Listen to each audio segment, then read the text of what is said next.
बहुत सारे स्टूडेंट हैं जो कि बहुत सारा परेशानी फेस करते हैं पढ़ाई से रिगार्डिंग, ठीक है। क्योंकि बहुत सारे स्टूडेंट 12 पास आउट किए हैं और ग्रेजुएशन में एडमिशन ले लिए हैं, चाहे आप बीए कर रहे हो, बीएससी कर रहे हो या बीकॉम कर रहे हो, कोई भी। तो बहुत सारे स्टूडेंट जो हैं वो एडमिशन ले लेते हैं और मालूम ही नहीं चलता है पढ़ना कैसे है, और फर्स्ट सेमेस्टर का एग्ज़ाम भी आ जाता है।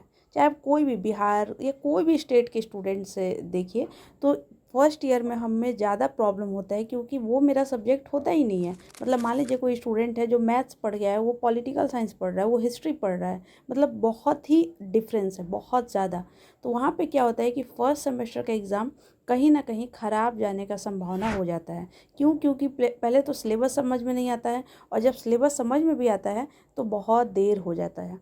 तो आप लोग चाहे कोई भी यूनिवर्सिटी के स्टूडेंट हो, और इस वीडियो में हम बहुत सारे टॉपिक पे बात करेंगे। यूनिवर्सिटी के एग्ज़ाम पे कैसे कंप्लीट करना है, और उसके साथ साथ कंपटीशन का भी एग्ज़ाम की तैयारी कैसे करना है। तो ठीक है, कंपटीशन वाले के लिए हम नेक्स्ट वीडियो में रखते हैं। पहले बस इतना भी समझते हैं कि यूनिवर्सिटी के एग्ज़ाम को कैसे बहुत ईजली वे से हम अच्छे से मार्क्स लाकर, और हम अच्छा नंबर जब तक नहीं लाइएगा यूनिवर्सिटी में, तो बहुत सारे जॉब के लिए भी वहाँ पर भी मार्क्स मांगा जाता है। कम से कम पास तो होना ही है, कम से कम मार्क्स अच्छा चाहिए, ठीक है। तो चलिए हम बस एक स्टार्ट करते हैं, पाटलिपुत्र यूनिवर्सिटी का ही फॉर एग्जांपल लेते हैं, और आपका जो भी यूनिवर्सिटी है आप ऐसे सिलेबस डाउनलोड कर सकते हैं।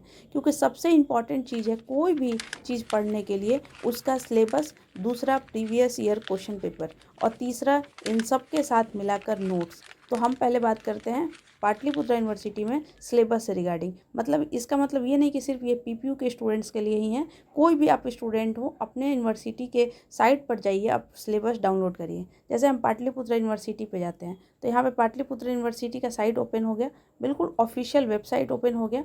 और या आप यहीं पे डायरेक्टली लिख दीजिए गूगल में कि यूजी सिलेबस, यूजी सिलेबस। तो यहाँ पे यूजी सिलेबस ओपन हो चुका है। यहाँ पे नीचे आइए, यहाँ पे ऑफिशियल वेबसाइट पर क्लिक करिएगा, ठीक है। जब अच्छे से यूनिवर्सिटी साइट चला ही रहा है तो अच्छे से यूनिवर्सिटी पे मतलब ऑफिशियल वेबसाइट पे क्लिक करिए। फिर यहाँ पे मान लीजिए लेट एज्यूम हम पॉलिटिकल साइंस पे क्लिक करते हैं, तो इस पे भी बीच वाले पे क्लिक करना है। बीच वाला मतलब जो न्यू एजुकेशन पॉलिसी वाले स्टूडेंट है, वो अभी फर्स्ट सेमेस्टर सेकेंड सेमेस्टर के लिए ये वाला जो मिडल में है उसको ओपन करना है, ठीक है। ओपन करते हैं। अब हम आपको दिखाएंगे कि कम से कम 10-15 दिन, मैक्सिमम टू मैक्सिमम 20 डेज़ में कैसे मेजर सब्जेक्ट का आप लोग अपना कंप्लीट कर सकते हैं सिलेबस सबके साथ, नोट्स के साथ, ठीक है। तो देखिए मान लीजिए मेजर सब्जेक्ट में, अब इसका मतलब ये नहीं कि सिर्फ पॉलिटिकल साइंस के लिए बता रहे हैं, नहीं। आप चाहे बीए के कोई भी सब्जेक्ट हो, बीकॉम के हो या कॉमर्स के, बस समझा रहे हैं फॉर एग्जाम्पल लेकर। मान लीजिए कि ये मेजर सब्जेक्ट है और इसमें पढ़ना है अंडरस्टैंडिंग पॉलिटिकल थ्योरी, ठीक है। हम और नीचे आते हैं, और यहाँ पे मेजर सब्जेक्ट है और इसमें दिया हुआ है सिलेबस, यानी कि 4 यूनिट दिया है, यूनिट 1 2 3 4। ओके, ठीक है।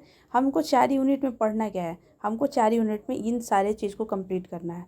दूसरी बात, आप लोग बताइएगा कितने सारे स्टूडेंट एग्री हैं कि क्या हर कॉलेज में उस लेवल से पढ़ाई होता है कि सिर्फ हम कॉलेज के पढ़ाई पर डिपेंड होकर इन सारे क्वेश्चन का आंसर लिख सकते हैं उस लेवल तक। ये नहीं कह रहे, देखिए एक स्टूडेंट पास भी होता है और एक स्टूडेंट अच्छे से उस पेपर को लिखता है। क्योंकि बहुत सारे स्टूडेंट मतलब मुझे भी 4 ईयर हो गया आप लोग को ऐसे एक्सपीरियंस पढ़ाने का भी, और ख़ुद भी ये यूजी भी और पीजी में भी सबसे हाईएस्ट मार्क्स आए हैं। और कंपटीशन एग्ज़ाम, इन सबको मिला जुला कर अगर देखा जाए तो अगर हम यूजी में अच्छे से पढ़ाई करें तो हमको आगे बहुत फ़ायदा होगा। क्या क्या फ़ायदा, क्या क्या यहाँ पे हम सीख सकते हैं। बहुत सारे क्वेश्चन लिखने के बाद लिखा रहता है डिस्कस, एक्सप्लेन, इन सब पे हम लोग ध्यान ही नहीं देते हैं। हम लोग फ्लो चार्ट बनाना सीखते नहीं है कि फ्लो चार्ट कैसे बनाएं, डायग्राम कैसे बनाएं, इंट्रो कैसे दें, कंक्लूजन कैसे लिखें, पॉजिटिव कंक्लूजन कैसे लिखें, इन सब पे हम ध्यान नहीं देते हैं। तो हम कोशिश करेंगे कि आप लोग का जैसा भी रिव्यू हो इस वीडियो में हम आप लोग को सिखाएंगे, समझाएंगे, और वो भी free of cost. No need कि आप पैसा वेस्ट करें कहीं भी। तो देखिए मान लीजिए ये सिलेबस है, ठीक है। आप अपने सब्जेक्ट का सिलेबस निकाल लीजिए, ठीक है। इसको प्रिंट आउट ले लीजिए, लिख लीजिए, जो भी है, ठीक। इसको चिपकाइए दीवार पे।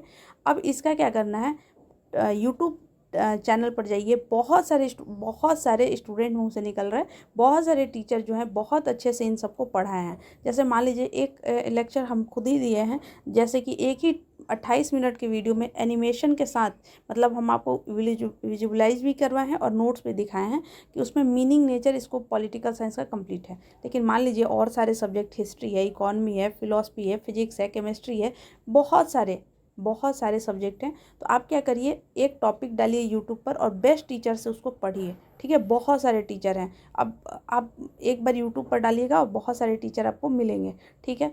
अब इसको देखिए, मान लीजिए कि ये कितना टॉपिक है, 4 यूनिट है, तो आप मान लीजिए एक एक टॉपिक भी करिए, मैक्स टू मैक्स आपको हर दिन करिएगा, तभी भी 10 दिन से ज़्यादा नहीं लगेगा। लेकिन फिर भी चलिए मान लेते हैं कि 15 दिन लग गया, 15 दिन लग गया। अब ऐसा तो नहीं कि आपको 24 घंटा इसको पढ़ना है, नहीं, ऐसा भी नहीं है। आपको 2 घंटे का लेक्चर बहुत होता है एक टॉपिक के ऊपर, ठीक है, बहुत होता है, क्योंकि आप इसको बहुत डेप्थ में, ये आपको ऑप्शनल नहीं है, आपको एक लेवल पे ही पढ़ना है। तो मान लीजिए 2 घंटा या 3 घंटा आप लेक्चर सुने, ठीक है। उसके साथ साथ उस लेक्चर के साथ अपने साथ लेकर बैठिए एक पेज। और कौन सा पेज? जिस स्टूडेंट को आगे जाके मेंस लिखना है, चाहे आप बीपीएससी के थ्रू या यूपीएससी के थ्रू, तो आप अभी से ही वाइट पेज पे नोट्स बनाइए। मेरे जितना भी नोट्स है वो सब वाइट पेज पे है, आप लोग देखे होंगे या हम कभी दिखा देंगे। लेकिन फिर भी अगर आप वाइट पेज पे अगर भविष्य में लिखना चाहते हैं मेंस, तो लिखिए वाइट पेज पे, और नहीं तो फिर कोई भी पेज लीजिए और उस पे ये वाला पन्ना और इसके बैक वाला पन्ना पे बस एक टॉपिक का बस एक पेज होना चाहिए, मतलब इस ये पन्ना फिलअप और इसके पीछे वाला, बस इतना ज़्यादा है। उसके बाद आपको देखना है 32 पेज वाला मेरा वीडियो, कि 32 पेज लिखे कैसे। मेनली उस वीडियो में मैंने बताया कि इंट्रो कैसे लिखेंगे, बॉडी, कंक्लूजन, ये सब, और फिर भी आगे भी बता देंगे आप लोग का जैसा कमेंट आएगा। तो मेरे कहने का मतलब एक टॉपिक एक पेज, इसका आगे और इसका पीछे, उन्हीं टीचर से देखना है, ठीक। बहुत सारे बुक पूछते हैं बहुत सारे स्टूडेंट, तो आपका एग्ज़ाम इतना फास्ट होता है। आप बुक पढ़िए, हम ये नहीं कह रहे। जो स्टूडेंट मतलब बहुत अच्छे से चाहते हैं बुक पढ़ना, यहाँ पे कुछ बुक सजेस्ट किया होगा आपके भी सिलेबस में, आप बुक पढ़ सकते हैं, ठीक है। और यह बुक पूछिएगा कमेंट सेक्शन में, हम बता भी देंगे। तो यहाँ पे क्या है, एक टॉपिक और एक पेज का नोट्स, ठीक है। अब मान लीजिए कि 3 घंटे का लेक्चर, और इसके साथ अगर आप इसको बना रहे हैं तो 1 घंटा और, मान लीजिए ये 4 घंटे का सब कुछ ये हो गया आपका। अब आपको क्या करना है कि उसी दिन कम से कम 2 या 3 घंटे बैठकर उस पेज को पढ़िए, क्योंकि वो चीज़ आपके लिए बिल्कुल नया है, ठीक है, बिल्कुल नया है। अब जो स्टूडेंट कभी केमिस्ट्री पढ़ा है वो समझे कि पार्लियामेंट क्या होता है, तो पार्लियामेंट मतलब हम लोग को, एक आम नागरिक जल्दी नहीं इन्वॉल्व होता है, और एक सिर्फ जानना और उसको पढ़ने में अंतर होता है। तो आप ये सोचिएगा कि सिर्फ एक बार हम पढ़ लिए और इसको रट लिए, बिल्कुल ऐसा नहीं होगा, नहीं होगा, नहीं होगा। आपको क्या करना है, उस एक पेज को 2-3 घंटे के लिए पढ़ना है, फिर नेक्स्ट डे आपको नेक्स्ट टॉपिक उठाना है, उसका लेक्चर प्लस उसका एक पेज नोट्स, और अगेन एक नोट्स, मतलब एक पेज का नोट्स। अब उसको क्या करना है कि नेक्स्ट वाले, जो पहले वाला दिन में आप जो नोट्स बनाए उसको इसके साथ जो है रिवाइज़ करना है, फिर इसको नेक्स्ट डे रिवाइज़ करना है। इस तरह से करके आपको 20 डेज़ में आपका सिलेबस पूरी तरह से कंप्लीट हो जाएगा। ये चीज़ कर लीजिए, उसके बाद हम लोग नेक्स्ट वीडियो में हम और भी सब चीज़ पे बात करेंगे। और ये वीडियो आपको कैसा लगा, लिंक मतलब आप कमेंट सेक्शन में ज़रूर बताइएगा। लाइक, कमेंट, शेयर करना बिल्कुल ना भूलें। Thank you so much, wish you all the best.